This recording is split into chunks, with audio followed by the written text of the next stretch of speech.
What's up guys, and welcome back to another Pokemon Sun and Moon coverage video with some more Kanto Mega Evolution speculation. It's going to be a slightly shorter episode just because the next episode, or not next episode, but there'll be a longer one to make up for it soon, so don't worry, it's just the way I'm doing it. But we're only covering 4 Pokemon today, but let's just get on with it, and we're going to cover I can't speak. To start today, we're going to cover Mega Mr. Mime. So, Mr. Mime, the Psychic Fairy type, he's a good old chum.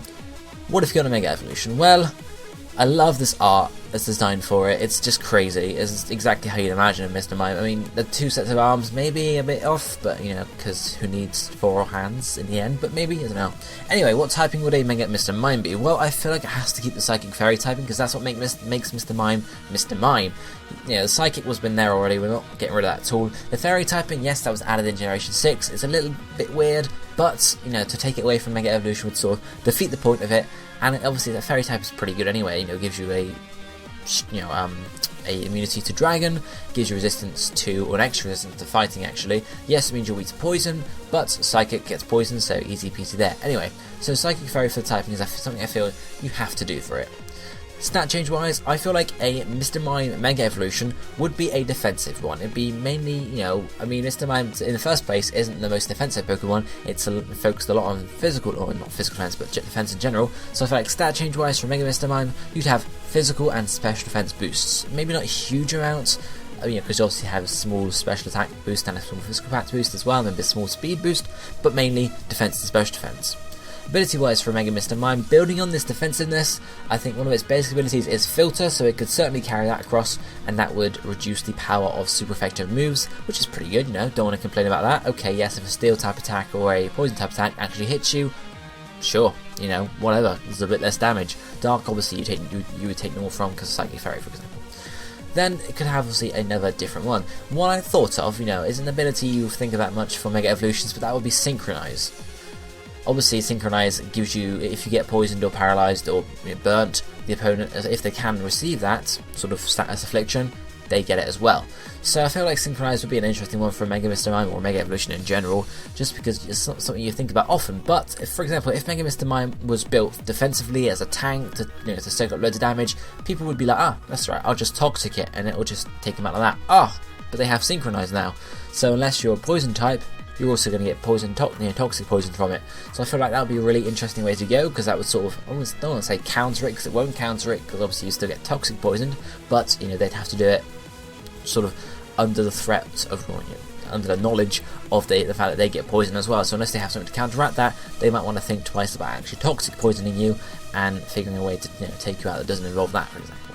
The final ability I thought of though for Mr. Mime was Tinted Lens, which powers up the power of not very effective moves, which is a very weird ability. It's not used that much. I think Butterfree gets it, or something like that, but it's not that often used as an ability. You don't see it too often, because why would you want to power up not very effective moves?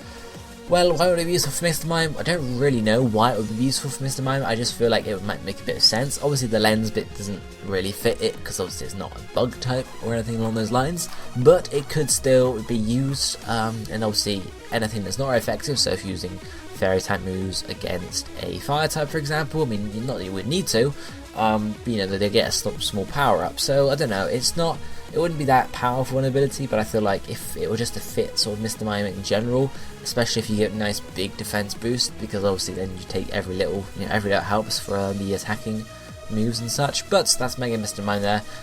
It's a bit of a stumping Mega Evolution. If you have any ideas, let me know down below. But then we have Mega Jynx. So Jynx, we've got another Psychic type here. This one is Ice Psychic. So what would a Mega Jynx be type-wise? Well, I can't really say changing type at all. Why would you change the typing of Jynx? Ice Psychic is that makes Jynx basically. Ice, yes, okay, you've got to keep the Ice type, and Psychic, yeah, you got to keep that Psychic type as well. So I can't really see any changing there at all. Why would you want to change it anyway? There'd be no reason to change it. Obviously maybe it's not the most powerful type, but with Pokemon you can't necessarily have the most powerful type all the time. Otherwise, everyone would be a Dark Ghost type basically. Then, stat change wise, obviously I feel like Jynx is going to be reasonably bulky, special wise, special defensive wise, just because it's sort of the design, and especially this mega design we're looking at here. But also, I feel like it would, in a mega form, it would have a nice big special attack boosts to give it some really nice powerful, some power behind it, so it can really deal decent damage to the opponent. I feel like I'll just make Mega Jynx, otherwise Mega Jynx, sort of, it's going to be mediocre basically, because its attack is going to be, special attack is going to be sort of just fairly low, it's not going to be that high at all. But if you get a nice big boost to it, as well as a big boost to its special defense, so it can actually take some moves from some things. I mean, speed isn't really something Jynx would want as a Mega Evolution, so we just want the raw power basically, so I feel like that would work quite well. Ability wise, it could carry across one of its basic abilities, which is Dry Skin, which isn't that good really. I mean, Dry Skin, okay, it restores health points in the rain and reduces it in the sun. It would make sense because of the ice type, obviously sun melting it sort of thing, but weather isn't really a big factor nowadays, so if the weather wasn't really out, it's not going to help you at all. Plus, if the wrong weather is out, you're screwed. So you can't combo with you couldn't combo with anyone with drought, and obviously if there was someone with drought on the other side of the team, you're sort of screwed basically. Obviously, you can get another ability though. One I was thinking of was Sheer Force, so sort of reinforcing this special attack, boosting sort of really high special attack, doing lots of damage, so taking away the secondary effects of moves, and just being able to deal loads of damage with its power behind it, I guess. Or the last move I thought of, because it is an ice type, Refrigerate. I feel like that would work really well for Mega Jynx. Obviously changing normal type moves into ice type moves and giving them a small boost. Off the top of my head, I can't remember if what normal type moves Jynx gets, but I feel like it could get some powerful moves. I'm trying to think of one off the top of my head, but I can't remember what it's called. But of course, hopefully there would be something there. It could get, obviously, use it behind, if it's just one move.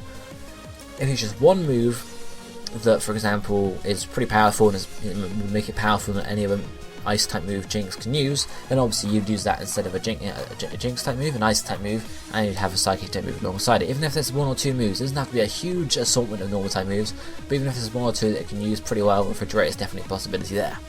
But that's Mega Jynx. Then we have Mega Tauros. So Tauros is one of the rare Pokemon from Generation 1, had to find it in the Safari Zone, it was a bit of a bitch, but it was a normal type. So what type could a Mega Tauros be? Well, of course it could stay normal type, make a lot of sense, it's just a bull, it's not really going to do much. Or if it was going to gain some, some sort of like power up and get really muscly and everything, it could become a normal fighting type.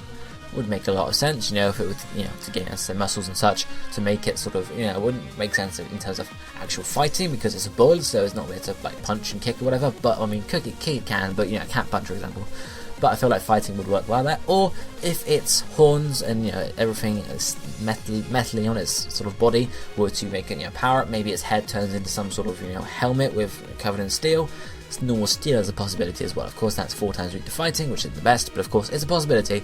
They don't always think about typing when they do it.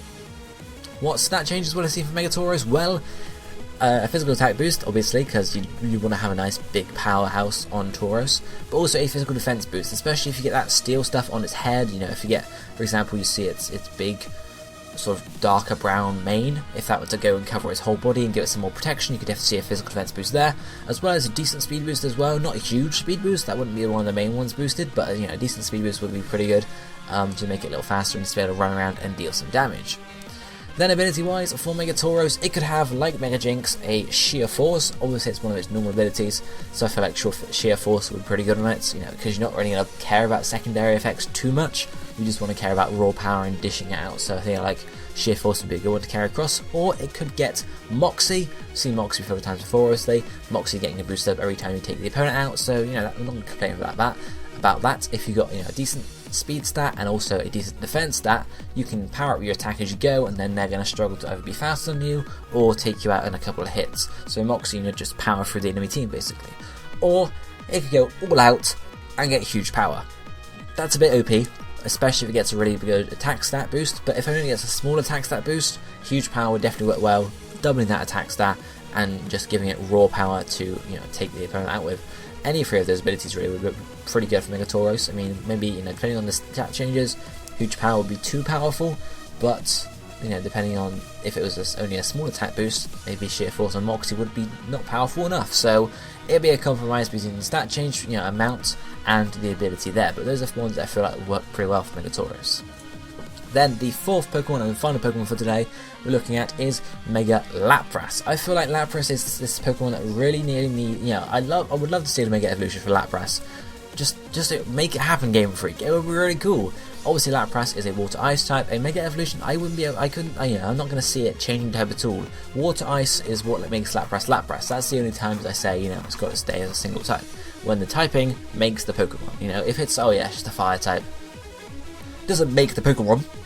You could easily add it as something else, but obviously Water Ice, water, obviously Lapras travels across water, and ice is related to ice in the fact that it's where it's found. Seafoam Island, Seafoam Islands? No, I'm thinking of somewhere else. Icefall Cave, that's the one.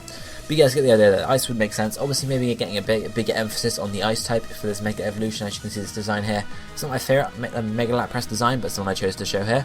And it's also got some ice sort of stuff related to it. So I feel like it would have a big emphasis on the icing on the ice type for Mega Lapras. But what stat changes would it have? Well, it's a pretty bulky Pokemon, it's pretty big in its design, so I feel like a special defense boost is a given, as well as a decent defense boost as well, but also a decent special attack boost too, so it can deal damage as well as taking it. You wouldn't want Mega Lapras to be a total tank, you want it to have some sort of power behind it. And then ability wise for a Mega Lapras, Hydration is one of its normal abilities, I do believe, which heals stat sort of afflictions in the rain. Maybe it's pretty good, decent, yeah, maybe, but the rain has to be going down, and you have to be actually poisoned or anything, so it's not going to be the most useful abilities. The second one, I think, is its hidden ability, is Ice Body. Again, it's related to the weather, but it would be pretty good for it still, getting health point restored in the hail while the opponent lose health points. Maybe, maybe not, who knows. But the final one I thought of, which I think would work a bit better, is Drizzle. Yes, okay, it's still related to the weather, but this time you're actually making the weather yourself rather than relying on the weather. So at least this time, when you go out and Drizzle occurs, you actually have a nice power up for your water type moves, to do some decent damage with. So those are my choices of the ability there for Mega Lapras. There's not too much to say there. In the end, I prefer Drizzle rather than the others, but those are just my thoughts. Please let me know what you think about Mega Lapras and the other Megas we discussed today down below in the comment section. But for now, this is going to be it for me for today. I'll be seeing you next time. Thank you for watching. Goodbye, my friends.